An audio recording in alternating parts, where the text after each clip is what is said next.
전에 제가 마누라라고 하는 말이 마주 보고 누워라 하는 말의 약자라는 얘기를 해드렸어요. 근데 그게 출처가 어디서부터 시작된 말이냐 하는 거를 최근 알게 됐는데 바로 경상도 말이었었다는 거예요. 왜 그래요? 마 누워라. 예? 아시겠죠? 마 누워라. 예, 아마 아내한테 그렇게 함부로 말했던 경상도 남정네들의 말로부터 마누라가 시작되지 않았나. 어찌 보면 그렇게 우리 여자분들의 서러움들을 위로하는 말이 또 되지 않을까 하는 생각을 해봅니다. 오늘도 부부에 관계된 단어 하나가 또 있습니다. 이게 뭐냐면 배우자. 아내가 남편을, 남편이 아내를 서로 배우자라고 그러잖아요. 이 말도 출처가 그렇답니다. 배우자, 학습한다라는 의미죠. 바로 그 배우자라는 말에서 이 말이 시작되었다는 거예요. 상대방에게서, 배우자에게서 배워보자 하는 이런 다짐으로 우리의 가정이 지식 경영이 새로워지는 그런 가정이 될 수 있다는 거예요. 서로를 대하여 무례히 행하지 아니하고 서로에게 겸손한 마음으로 배울 마음을 가질 때 가정의 지혜와 지식이 건강해질 수 있다. 바로 그런 얘기입니다. 안타깝게도 세상에선 그런 얘기를 합니다. 지식이 많은 사람, 교양이 많은 사람은 확신이 적고 확신이 있는 사람은 지혜가 부족하다 하는 얘기를 해요. 그게 뭐예요? 지식이 많고 지혜가 많으면 쓸데없는 생각을 하면서 확신하는, 자꾸 의심만 할 뿐이지 믿음이 안 생긴다는 거예요. 그래서 믿음 있는 사람들은 또 반대로 그저 믿습니다 이러면서 그것이 지식이 뒷받침되지 못하는 안타까움을 보여준다는 거예요. 그래서 우리가 흔히 하는 말이 무식한 사람이 용감하다 하는 말도 하게 되어진다는 거예요. 이제 우리는 건강하게 예수를 잘 믿으려고 하면 바로 우리가 채워져가는 신령한 지식들이 지식들, 교양이 확신이 되고 또 확신을 가지면서도 이 신령한 지혜와 지식을 넓혀가는 그 건강한 인생도 살고 또 신앙도 살 수 있는 그런 믿음의 사람들이 되어야 된다. 여러분, 배우자 하는 말을 생각할 때마다 배워보자 하는 마음들을 가질 수 있는 저와 여러분이 된다고 하면 가정에서 함께, 교회에서 함께하는 이 귀한 믿음의 관계가 더욱더 지혜를 더하는 건강한 관계가 되어질 줄로 믿습니다. 성탄절을 앞두고 저와 여러분들은 이 대림절에 우리가 하나님께로 받을 교훈은 무엇이 있을까? 특별히 오늘 말씀을 통해 하나님께 중요한 것 한 가지를 좀 배워보려고 합니다. 다가오는 성탄절, 저와 여러분에게 또 우리 민족 가운데 주시고자 하시는 하나님의 지혜는 뭘까? 오늘 본문에 보시면 50절에 거기 이런 말씀을 해요. 궁휼하심이 두려워하는 자에게 대대로 이르는도다. 54절에도 보면 그 종 이스라엘을 도우사 궁휼히 여기시고 기억하시되 하는 표현이 나와요. 두 번이나 언급되고 있는 바로 궁휼. 이 궁휼이라고 하는 단어를 오늘 우리에게 생각하게 하셔요. 여러분, 오늘 설교 말씀도 제가 지난 주간 한 주간 기도원에 들어가서 1, 2, 3월 달까지의 말씀들을 준비하고 나오는 것처럼 이 말씀도 3개월 전에 이미 그때 이 본문은 원고가 다 정리된 말씀이에요. 저는 지난 주간에도 기도원에 있으면서 그런 생각을 했어요. 3개월 전에 하나님은 우리 가운데 그 포항에 있는 그런 지진 같은 그런 사건들을 만나게 하고 오늘 세상이나 교회가 그들을 향해 행할 일들이 뭔지를 이미 3개월 전에 하나님 말씀을 통해 우리에게 주시지 않았나. 궁휼이라고 하는 거죠. 궁휼, 그것을 하나님께서 미리 우리들에게 말씀으로 준비하게 하셨다는 거예요. 저나 여러분이 그런 마음으로 오늘의 말씀을 받아야 됩니다. 여러분, 궁휼하고 비슷한 단어가 하나 있어요. 우리가 궁휼보다 더 많이 쓰는 단어는 뭐냐면 은혜입니다. 은혜. 예. 그러나 사실 은혜와 궁휼을 비교하자고 하면 이 궁휼이라고 하는 것이 더 강도가 진한 단어예요. 은혜 이상으로 확장되는 그런 하나님의 사랑이 바로 궁휼이라는 거예요. 은혜라고 하는 것은 우리가 죄 때문에 하나님 앞에 사랑받을 자격을 잃었잖아요. 그럼에도 불구하고 아들 예수 그리스도를 우리 가운데 보내주신 바로 그것이 은혜이죠. 저나 여러분은 그 예수를 믿게 되면서 구원받는 은혜를 이루게 되었다는 거예요. 긍휼은 뭐냐? 우리가 죄 가운데 있음으로 해서 우리가 처하게 된 그 비참한 상황, 비참한 상태, 거기까지 다가와 주시는 하나님의 사랑이 바로 긍휼이라고 말할 수 있다라고 하는 거예요. 그것을 오늘 48절에 이 마리아의 창가라고 일컬어지는 예수님의 어머니 마리아의 노래 속에서 보면 48절에 뭐라고 고백을 하느냐? 그의 여종의 비천함을 돌아보셨다. 이만 아니에요. 그 뒤에 52절에도 보면 권세 있는 자를 그 위에서 내리치셨으며 반대로 비천한 자는 높이셨다 하는 말씀을 하고 있어요. 마리아가 경험한 긍휼이 뭐냐? 오늘 이 본문 속에서 마리아가 스스로 고백하는 하나님의 긍휼은 무엇을 말하고 있느냐? 여러분 50절을 다시 한번 주목해 보셔요. 자, 50절을 여러분이 한번 읽어 보실래요? 시작. 아멘. 자, 여기 보니까 긍휼하심이 두려워하는 자에게 대대로 이르는도다 그랬어요. 자, 마리아가 예수님을 잉태하는 과정에 그녀가 얼마나 두려움 가운데 그 일을 받아들여야 했을까? 자기 입장에서 볼 때는 이미 천사가 자기에게 고지를 해줬어요. 천사를 통해 감동받았단 말이에요. 감동받은 은혜에 근거할 때는 하나님께서, 성령께서 내 안에 아이를 잉태시켜 주셨다는 거예요.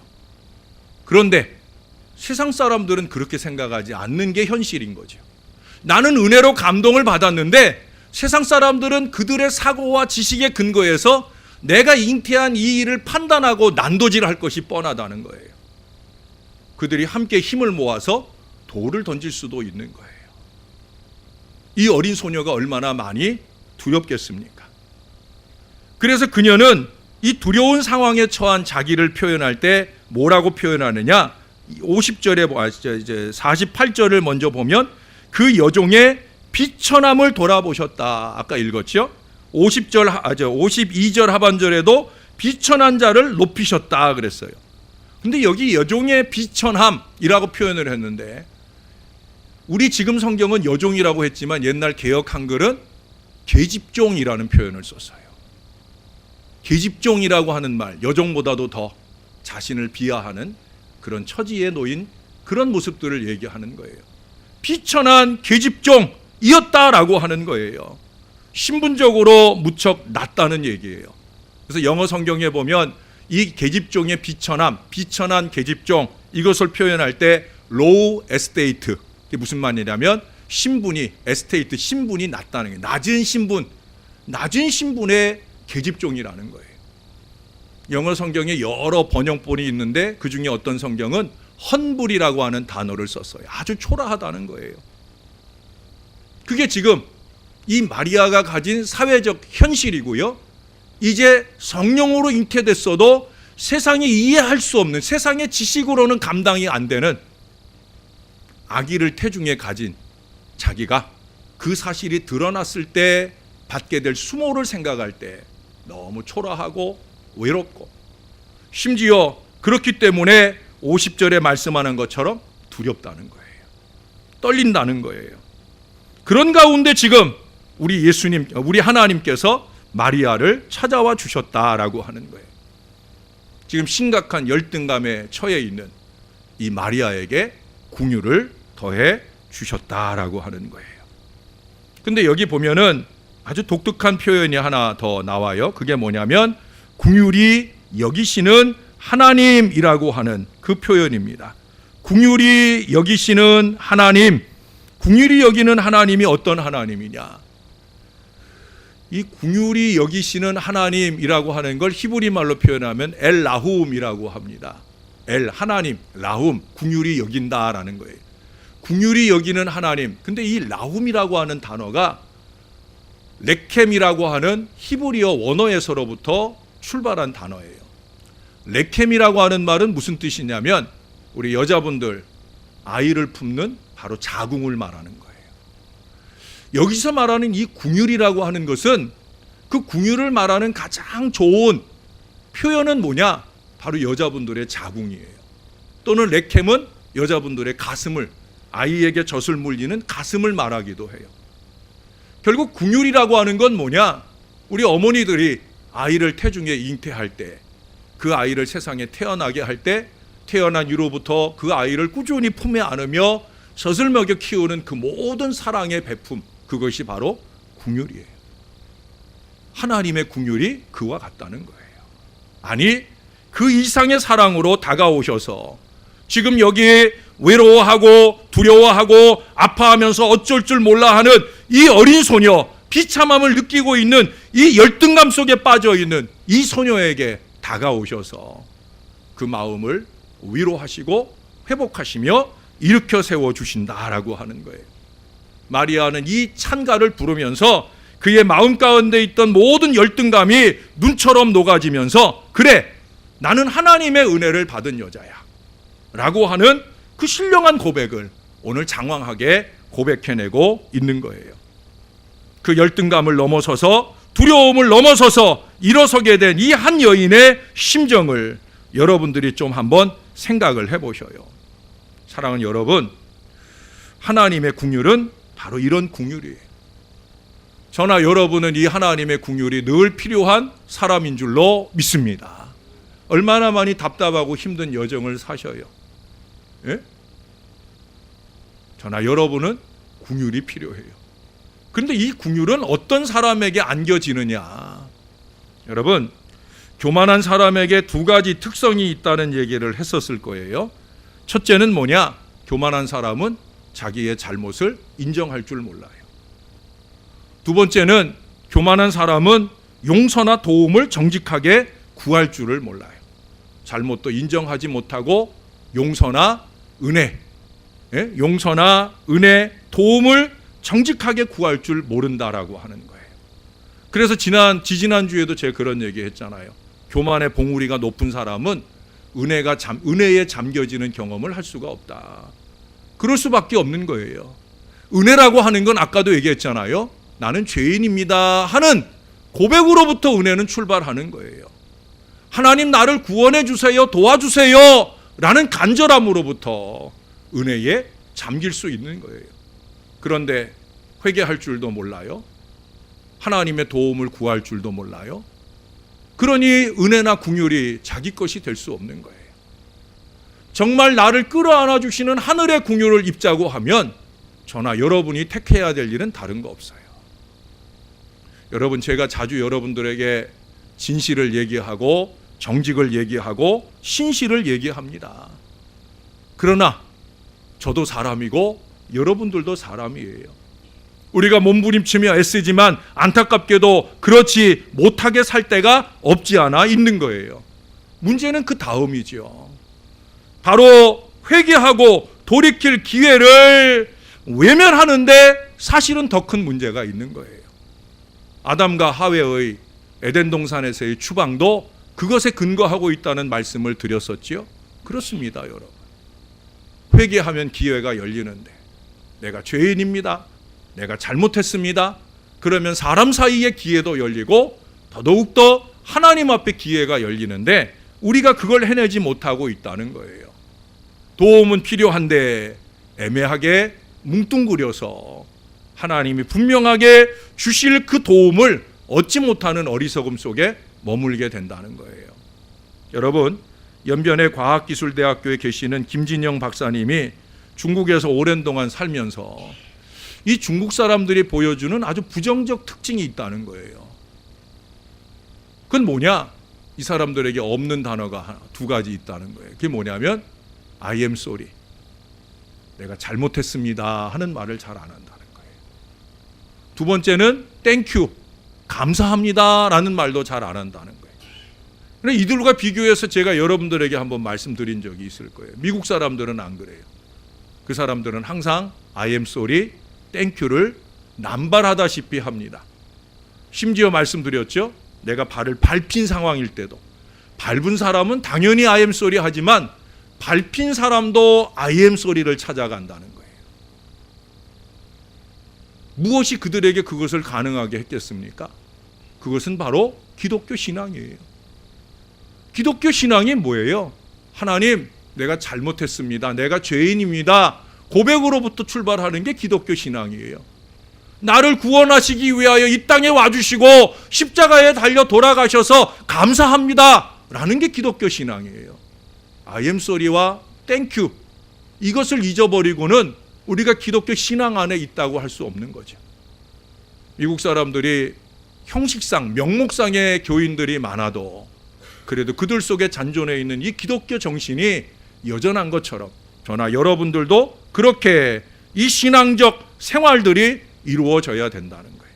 그래서 우리의 가슴 속에 절절하게 우리 하나님의 긍휼하심, 그것을 느끼며 사는 신앙이 되어야 된다는 거예요. 그리고 거기서 더 나아가서 이제 우리가 그 긍휼을 베푸는 사람이 되어야 된다.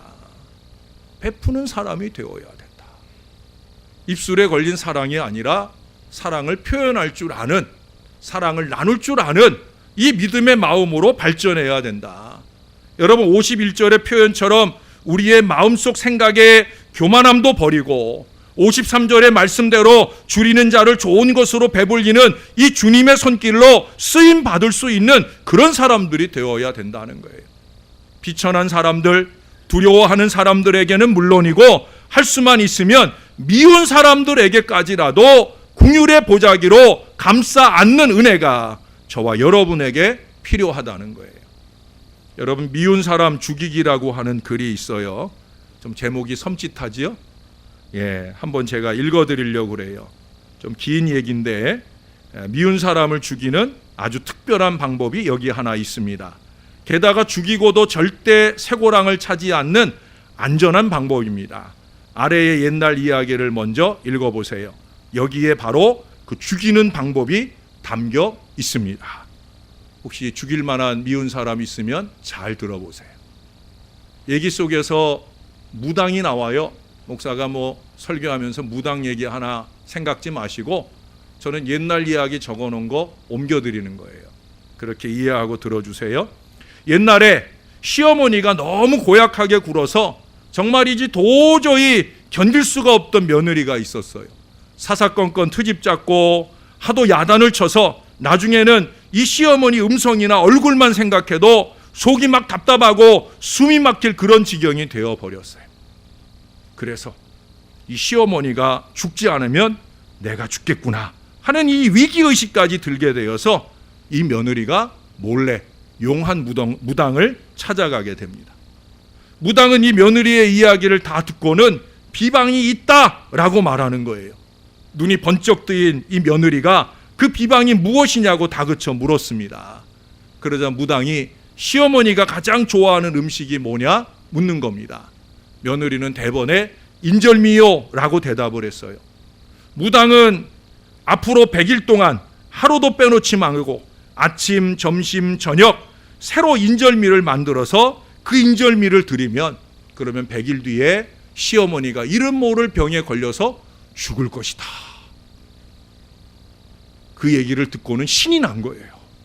그래갖고 집으로 막 달려가가지고 찹쌀을 찾아서 부정탈까 싶어 아주 정성스럽게 이 찹쌀을 씻고 또 씻어가지고 인절미 한 덩어리를 잘 만들어서 어머니에게 드렸어요.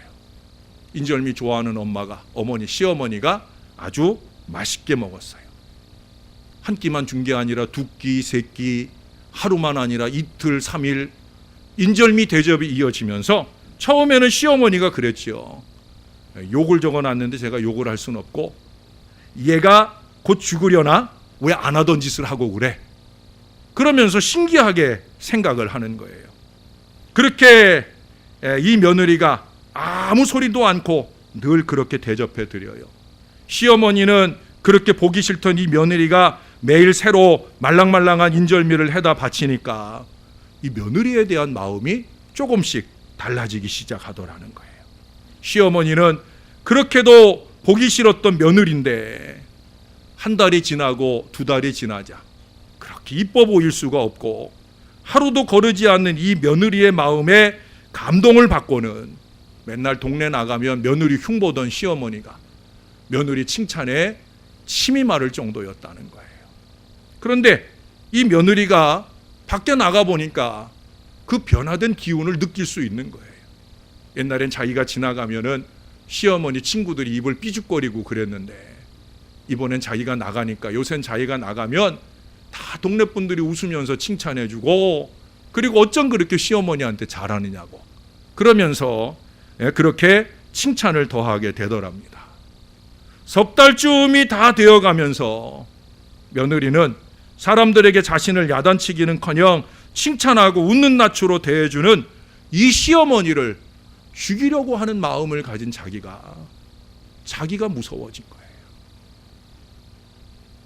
그래서 자기가 모을 수 있는 모든 재산을 모아가지고 무당을 찾아갔어요. 찾아가가지고는 우리 시어머니 죽이지 않고 살릴 방도만 가르쳐주면 내가 가져온 거 이거 다 주겠다. 그러자 무당이 씩 웃으면서 그러더랍니다. 미운 시어머니는 벌써 죽었지? 예? 미운 시어머니는 벌써 죽었지? 라고 묻더라는 거예요. 그래서 네. 미운 시어머니는 이미 죽어버리고 좋은 시어머니만 살아 계시게 된 그 비결을 오늘 우리들에게 가르쳐 줍니다. 그것은 뭐냐? 궁율, 베품이었다는 거예요. 이 글은 이렇게 이어집니다. 젊은 상사나 동료를 죽이는 방법도 마찬가지입니다. 떡 한 개로는 안 되죠.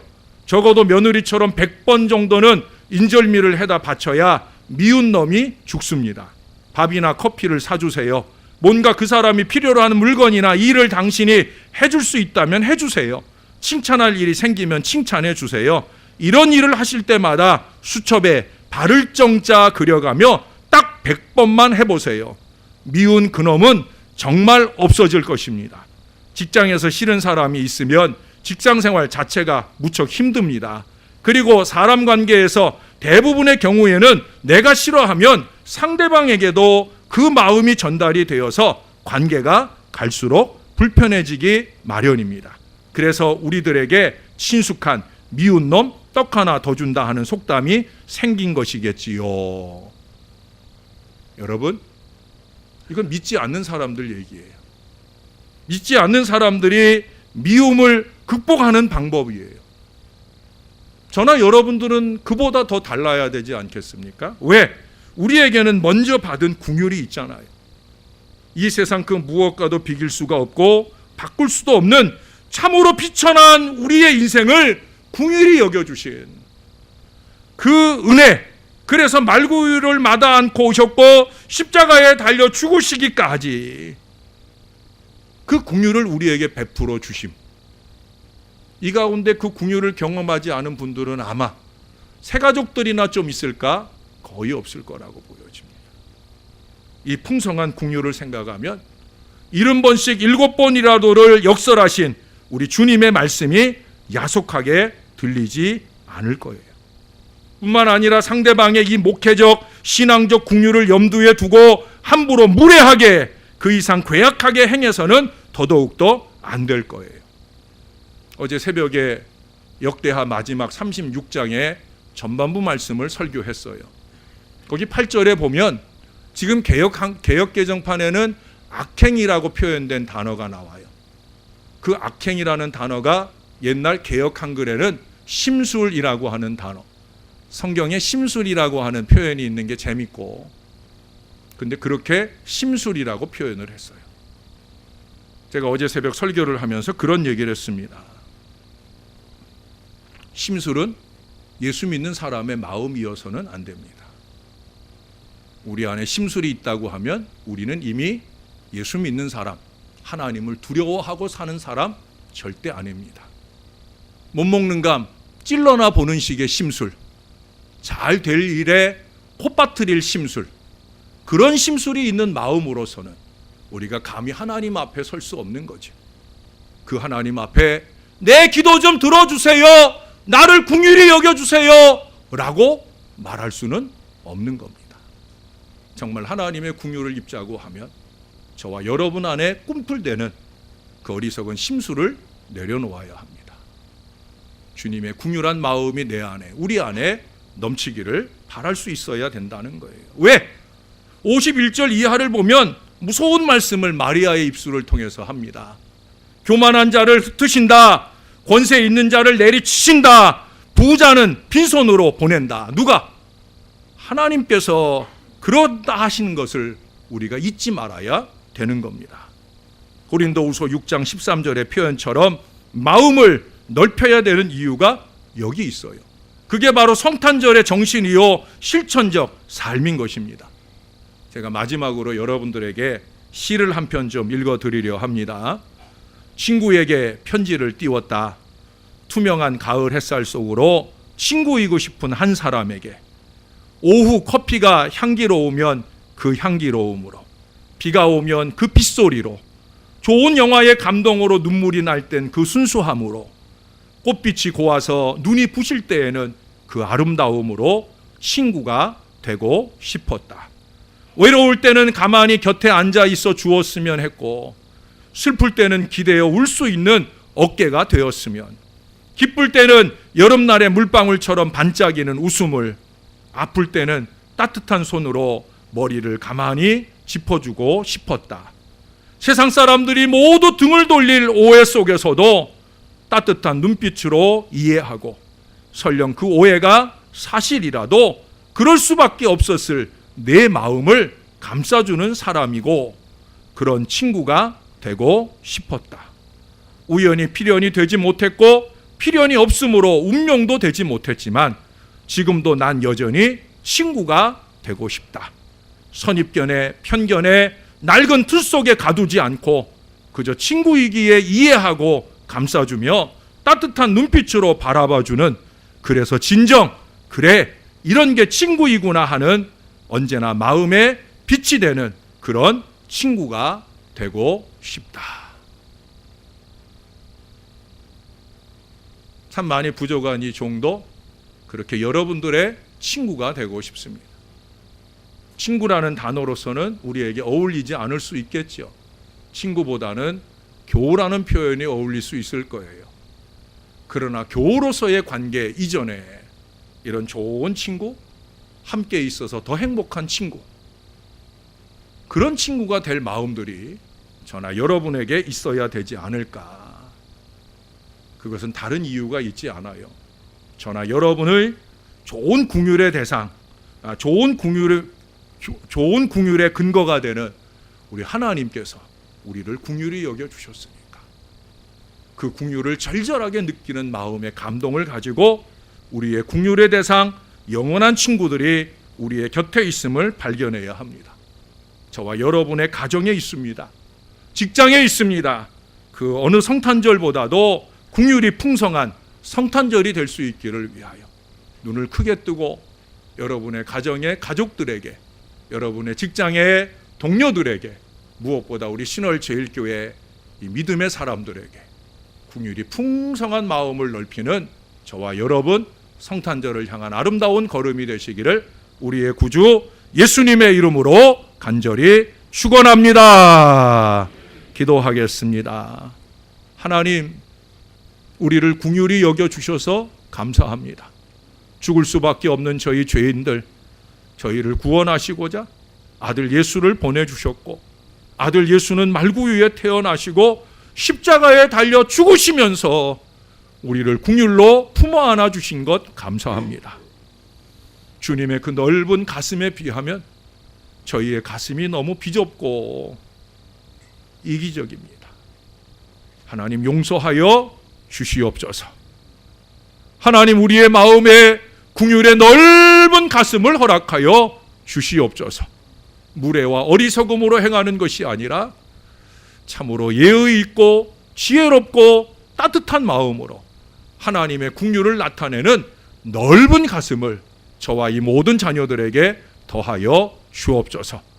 같은 한 민족의 신음소리를 낼 때 그것을 외면하는 어리석은 인생이 되지 말게 하시고, 입술로 사랑을 기도할 것이 아니라 삶으로 사랑을 실천해 나가는 적극적인 믿음이 부족한 종에게나 온 교인들의 마음 가운데 넘치게 하여 주시옵소서. 예수님의 이름으로 기도합니다. 아멘.